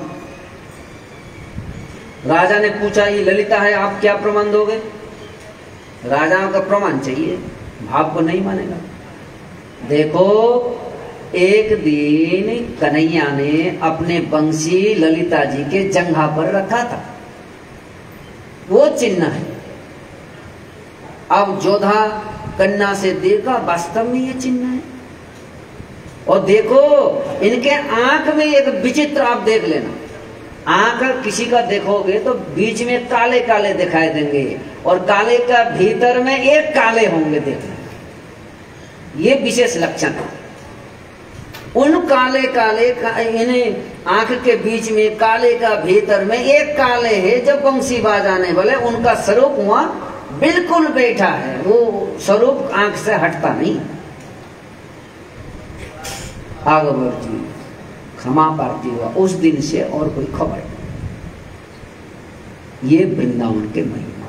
नो जगैर्यो गतिर्लभ्यता मन्नन्तर सकयपि अन्यत्र हेलया शास्त्रो लभ्यते मत्प्रसादत। श्री श्री भक्ति रत्नाकर ग्रंथ में वर्णन है, ये आदि बरहा पुराण से, मत्तते तू जगत सर्वं ब्रह्म ज्ञानेन जेन वा तत्सारभूतम जज्जसांग मथुरा सा निगदित। मथुरा किसे कहते हैं? जो सभी संसार को मथन करते हैं, इसे मथुरा कहते हैं। अभी हम शुरू में कहा यहाँ बंगो भाषा और हिंदी भाषा दोनों में चलेगा, पर मैं एक बार और कह देता हूँ। अगर किसी बाहर, वर्तमान के परिस्थिति थोड़ा कह देता हूँ, वृंदावन का महिमा, किसी बाहर के कथावाचक हैं, वृंदावन का नहीं है, श्री पूज्यपाद महाराज जी के कृपा से और हमारा गुरुजनों का आशीर्वाद से भारतवर्षों के बहुत से जगह जाना आना हुआ, तो बहुत से संवाद मिलता है। कथावाचक आया है कथा करने, भागवत कथा। कहां से हैं? अगर बाहर से हैं तो ठीक है, सुन लेते हैं, राधे राधे, वृंदावन के महिमा। अगर सुन लिया वृंदावन के कथावाचक हैं, चलो भैया चलते हैं। और कथावाचक भी बड़े विचित्र बुद्धिमान है, बड़े। अभी जितना बाहर के कथावाचक है, बाहर में पढ़ाई लिखाई किया, कथावाचक बना, वो पैसा पैसा एकत्रित करके वृंदावन में एक भूमि खरीदेगा जरूर, और अपना स्टैम्प लगाएगा वृंदावन के कथावाचक, क्योंकि वृंदावन के कथावाचकों का महिमा अलग है और बाहर जगत के कथावाचकों का महिमा अलग है। ये सब एक बार मैं गया था, सत्य घटना, मैंने कहा भैया मेरे समय नहीं है, मैं नहीं जा पाऊंगा। तब तो एक बड़े बूढ़े, उस इलाका के गुरुजी है, उन इलाका के गुरुजी, बड़े बूढ़े बाबा कहते, अरे महाराज मेरा बात थोड़ा सुनिए। आपको कौन पूछेगा? आप जो भागवत की कथा कहोगे वही कथा हमारे गांव के कथावाचक भी कहेगा। 18,000 श्लोक नहीं है, वो भी यही कहेगा। सुखदेव जी के द्वारा रचित वो कहेगा, जन्मांधस्य जतो अन्नयादि तरतो चरतेषु विघ्नो सुराट, ये श्लोक वो भी कहेगा, आप भी कहोगे। आप और उनमें क्या अंतर है? जब व्यक्ति सुनेगा हमारे गांव के कथावाचक कथा करेगा तो थोड़ा सोचेगा आने में, टाइम निकाल पाए नहीं पाए। पर जैसे ही सुनेगा राधा कुंड वाले कथावाचक, वृंदावन वाले, ब्रजभूमि से आया, महाराज यही शब्द चाहिए हमें, इसलिए आपको निवेदन कर रहा हूं, आपको कथा करने के लिए जाना। मैं तो चकित रह गया भैया, ऐसा भी वृंदावन का महिमा है। नाम में काम चले कौन? श्री वृंदावन তাহলে ঐশ্বর্য আর মাধুর্য, বৃন্দাবন ধামের মহিমা। এর সাথে সাথে যত্র যত্র ভগবত আবির্ভবতি, যত্র যত্র নিত্য লীলাদি প্রকরতি প্রচরতি প্রসরতি প্রগচ্ছতি, তত্র তত্র স ভগবান নিত্য বিরাজেন रहते हैं। তো বৃন্দাবনে থাকেন, বৃন্দাবনের মহিমা আমরা জানি। মথুরাতে থাকেন না, মথুরার মহিমাও কম নয়, দ্বারকার মহিমা কম নয়, ভগবান আছে। तो भगवान पूर्ण, पूर्णतर और पूर्णतम, भगवान श्री कृष्ण पूर्ण, पूर्णतम, पूर्णतर, पूर्ण द्वारकाधीश, पूर्णतर मथुरा के कृष्ण, और पूर्णतम ये वृंदावन के कृष्ण। एक ही कृष्ण है, पर वहां ऐश्वर्य, वहां मर्यादा है। और वही कृष्ण जब ब्रज के हैं तो वो बड़े निराले, ये नंद के लाला हैं, हमारे कन्हैया हैं, वृंदावन वासी हैं। और जब मथुरा गए तो ये माधुर्य नहीं रहा। तो माधुर्य और ऐश्वर्य এই দুটোর মধ্যে পার্থক্য করতে গিয়ে বৃন্দাবনে আমরা একটু আগে শ্রবণ করলাম, সবথেকে সুন্দরী স্ত্রী হলেন লক্ষ্মী দেবী। লক্ষিত থেকেও কেহের কি সুন্দরী আছেন, লক্ষিত থেকেও সৌন্দর্য। এই বৃন্দাবনে যখন ভগবান শ্রীকৃষ্ণ এই বৃন্দাবনের থেকে মথুরায় গমন করলেন, তখন কুব্জার সঙ্গে সাক্ষাৎকার হলো। কুব্জাকে ভগবান দিব্য রূপ দিলেন। कुब्जा जखन निजेर स्वरूपटी देखलेन, मैं इतनी सुंदरी हूं, अब मुझे पता ही नहीं मैं इतनी सुंदरी हूं। एक एक अंग को बारीकीते देखे, बारीकीते, और देख करके अपने आप चकित है जाए कि मैं इतनी सुंदरी हूं। और पूरे सौंदर्य देख करके कुब्जा जब कन्हैया की तरफ देखा, कृष्ण की तरफ देखा, तो अपना सौंदर्य पे खो बैठी। थोड़ा ध्यान देना बात को, मैं कितनी सुंदरी हूं। स्वाभाविक ये होता है संसार में, क्षमा करना, ये समाज की कथा है और बाबा महाराज की विरह उत्सव की कथा, फिर भी प्रसंग में आता है, कोई बात। अच्छा, जब शादी की बारी आती है ना, तो पुरुष जो है ना, वो देखते हैं सुंदरी है का नहीं, कारी तो नहीं है, गोरी चाहिए, सुंदरी चाहिए। आखिरकार पुरुष सुंदर स्त्री को ही ढूंढते हैं। राधे राधे। अगर माताएं, स्त्रियां अगर सुंदर पुरुष ढूंढने लग जाए, गौरव पति चाहिए मुझे, कार्य पति ना चाहिए, तो कितने पुरुषों को शादी होगा देखा जाएगा। राधे राधे। ये बड़ा विचित्र है। तो कुब्जा देखी मेरी सुंदर जो कितना है, मुझसे करोड़ गुना सुंदर ये शाम सुंदर है। पुरुष इतना सुंदर होते हैं मुझे पता ही नहीं है। अब चलो, अब जब इतना सुंदर पुरुष सामने खड़े हैं, मैं भी सुंदरी हूं, तो थोड़ा काम में ले लो। भगवान का कपड़ा पकड़ करके खींचा, एहि गृहं जाम तंग न इहो महोत्सव, पहले मेरे घर में चलो, उसके बाद इस यज्ञ में भाग लेना। भगवान ने कहा, मैं कुब्जा कहता हूं, मैं आऊंगा। सौंदर्य की बात चल रहा है। एक सुंदरी है वैकुंठेश्वरी लक्ष्मी देवी, ये कुब्जा भी एक सुंदरी है। और इन वृंदावन के सौंदर्य क्या है? राधे राधे। वृंदावन के सबसे बड़े सौंदर्य हैं राधे राधे। श्री राधा रानी से सौंदर्य किसी भी स्त्री में नहीं है, नहीं है। तो कुब्जा से भी सौंदर्य बढ़कर कन्हैया जी का, और वही कन्हैया जिन राधा जी के रूप में मोहित हो करके और खुद को भुला बैठे। कन्हैया जी खुद अपना स्वरूप के भुला करके राधा जी के स्वरूप में आसक्त होकर खुद को भुला बैठे। अब भैया, ऐसे सुंदरी नारी जो राधा जी है, विश्ववाणी की लाडली, ऐसे सुंदर तो मैं आस्वादन करना चाहूंगा, पर कैसे आस्वादन करूंगा? चलो एक बार एक काम किया जाए, एक स्वरूप ले लिया जाए। किसी ने कहा, श्री एक बार भगवान श्री कृष्ण ये सोचने लगा, ब्रज का प्रेम मुझे पाना चाहिए। जिनका प्रेम है वही अपना प्रेम को लालायित हो गए। ब्रज का प्रेम मुझे पाना चाहिए। अब सबसे पहले हम लोग जब जाते हैं, बड़े को पास जाते हैं। सबसे पहले बड़े जो हैं, सबसे पहले भगवान ऋक्, साम, यजुः, अथर्व, 4 वेद के निकट गए।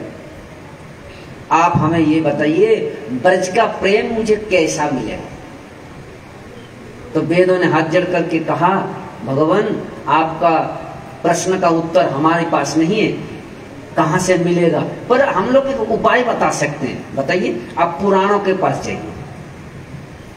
भगवान पुराणों से पूछा, पुराण भी हाथ जोड़ करके क्षमा प्रार्थी हो, प्रभु क्षमा करना, हमारी तरह आपका निर्वाचन कर देना संभव नहीं है, पर हाँ हम भी आपको उपाय बता देंगे।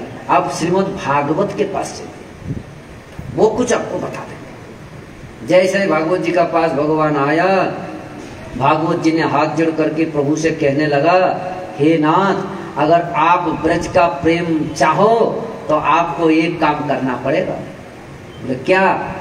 आपको ब्रज गोपी की अनुगत होना पड़ेगा। आप जब तक ब्रज गोपी के अनुगत नहीं होंगे तब तक आपको ब्रज प्रेम मिलना संभव नहीं है। अब कन्हैया जी का मन में आया, चलो अभी हो जाऊं।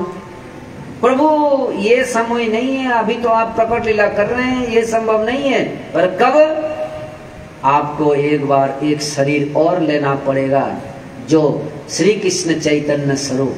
जब आप गौरांग रूप में आओगे तब आपको ब्रज का प्रेम मिलेगा।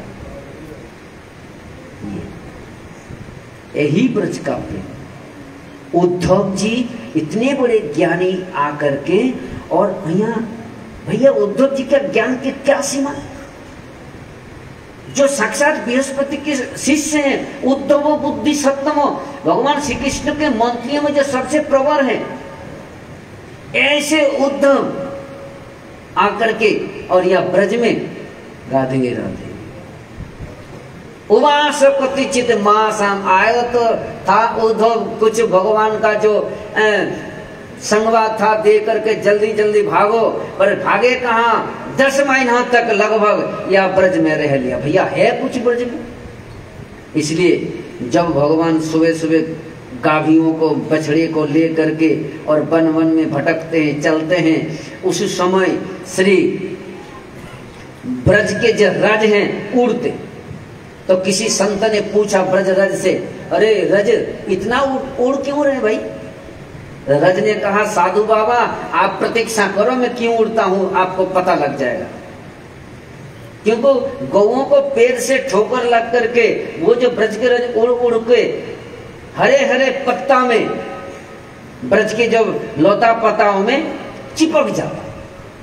और लता पताओं से पूछा किसी संत ने, क्यों भाई इतना इकट्ठा क्यों कर रहे हो ब्रज के रज? तो ब्रज के वो लता वृक्ष कहते हैं, साधु बाबा प्रतीक्षा करो, थोड़ी देर में पता चले, कुछ दिनों में पता चलेगा। साधु बाबा प्रतीक्षा करने लगा। अब जैसा ही उद्धव को आना हुआ, अभी का वृंदावन की बात नहीं है, उस जमाने के वृंदावन, वृंदाया वनम इति वृंदावनम। अभी तो चलो वृंदाया शहरम, ये तो शहर है भाई, अभी राधे राधे जो भी है वृंदावन तो है।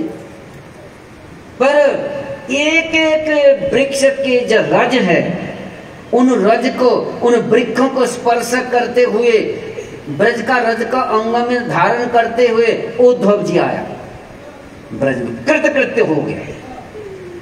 चाचा अक्रूर आया मथुरा से, जिन कंस के काम सफल करने के लिए, वो काका अक्रूर भी इन ब्रज के रज के एक एक वृक्ष का आलिंगन करता, और जैसा स्पर्श करता वृक्ष अपना शरीर को थोड़ा हिला देता, वो रज पूरे और अक्रूर काका का शरीर को भर देता।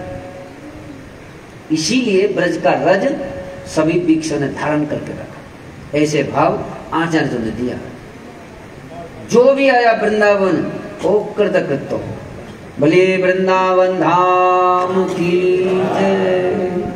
ओहो मधुपुरी धन्ना वैकुंठ गरीयसी। किसी ने पूछा भैया वैकुंठ जाओगे? बोले भैया वहाँ क्या मिलेगा? बोले वहाँ को भी आपको जरा व्याधि कफ काशी ये नहीं होगा, आप चिरकाल भगवान के निकट ही रहोगे। अच्छा उसके बाद बोले भैया 4 प्रकार के सिद्धि लाभ होंगे। उसके बाद बस यहाँ तक? बोले भैया हमें वैकुंठ नहीं जाना, तो कहाँ जाना? हमें तो वृंदावन जाना है, जहाँ टेढ़ी टेढ़ी नजर से और टेढ़ी टेढ़ी नजर वाली वो वृषभानु नंदिनी जी से हमारे कन्हैया जी को जो आंखों में जो अपना संबंध बने, ऐसे स्वरूप का दर्शन करना। भैया हमें तो चतुर्भुज नारायण से कोई लेना देना नहीं है। और आप लोग जानना चाहो तो श्री श्री बृहद भागवतामृत पढ़िएगा। गोपो कुमार जहां भी गया वहां शांति, कहीं शांति नहीं है। इस वृंदावन में ऐसा जो कि थोड़ा बहुत देखो दोनों का, गोप कुमार को जब मन में शांति नहीं आई तो भगवान वैकुंठपति में गोप कुमार वैकुंठ को मन किया। तो वैकुंठपति ने पूछा, भैया तुम्हारे ऐसे मन क्यों, भटक क्यों रहे हो? मैं स्वयं नारायण में मैं तुम्हें दिखा रहा हूं स्वरूप, शांत रहो। शांत नहीं गोप कुमार। तो नारायण कृष्ण स्वरूप धारण किया, नारायण कृष्ण स्वरूप। तो गोप कुमार ने कहा, प्रभु हे नारायण, आप जितना कृष्ण स्वरूप ले लो, आपको जो नयन है ना, ये नयन को काम आप नहीं कर पाओ।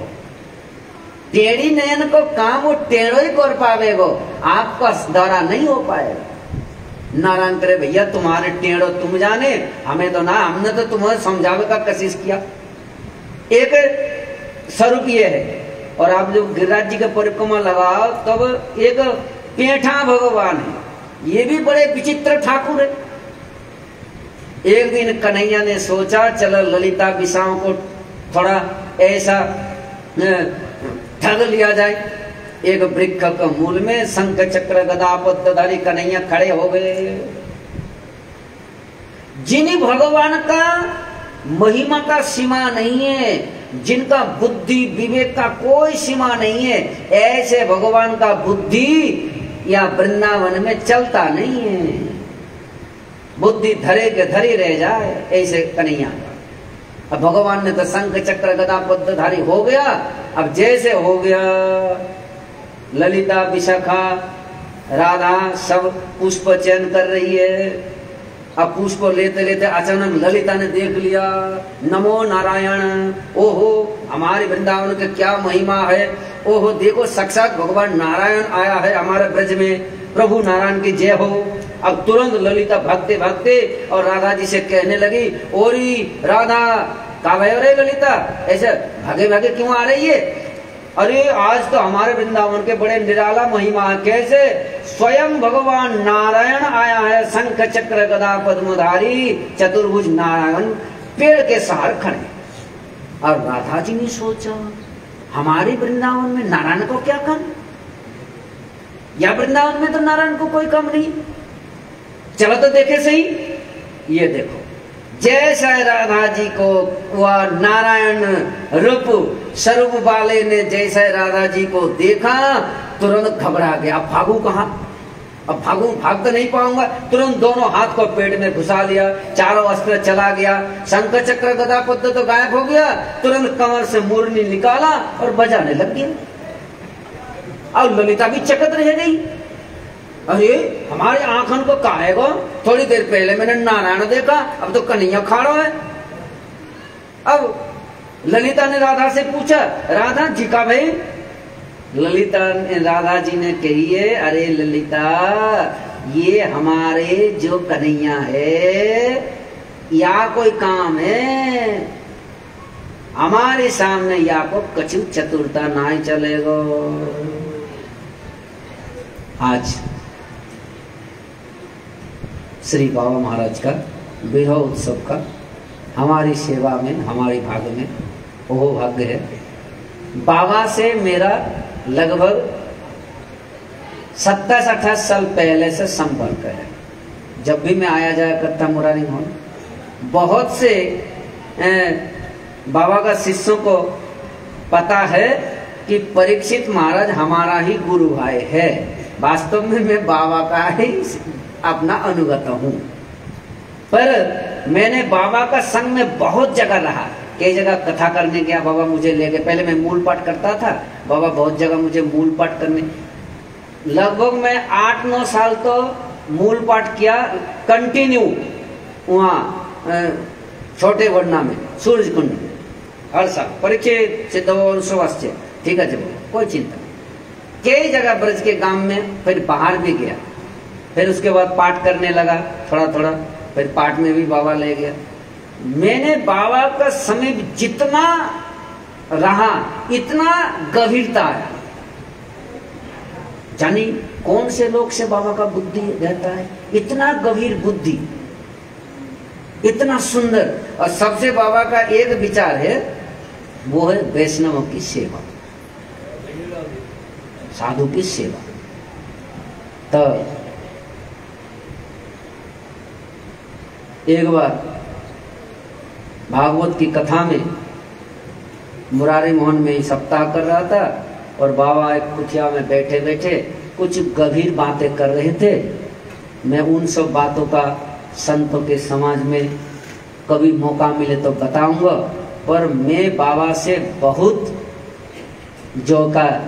बाबा का कृपा मेरे प्रति बहुत रहा। श्री श्री पूज्यपाद महंत महाराज श्री मुरारी दास बाबा महाराज के चरण में मैं कोटि कोटि नमन करता हूँ और श्री श्री राधा मुरारी मोहन के चरण में ये निवेदन करता हूँ कि बाबा सदा हमारे पास ही रहे। हमारे वाणी से कुछ भूल त्रुटि हुआ तो वैष्णव सज्जन अपने पुत्र जानकर क्षमा करना। आज मैं यही कथा का विराम देता हूँ, उसके बाद क्रमानुगत भावे काल से कथा चलते रहेगा। बोलिए राधा मुरारी मोहन लाल की, श्री वृंदावन धाम की, श्री श्री पौवा तिनकुड़ी गोस्वामी महाराज की, श्री श्री बाबाजी महाराज की। जय जय श्री राधे।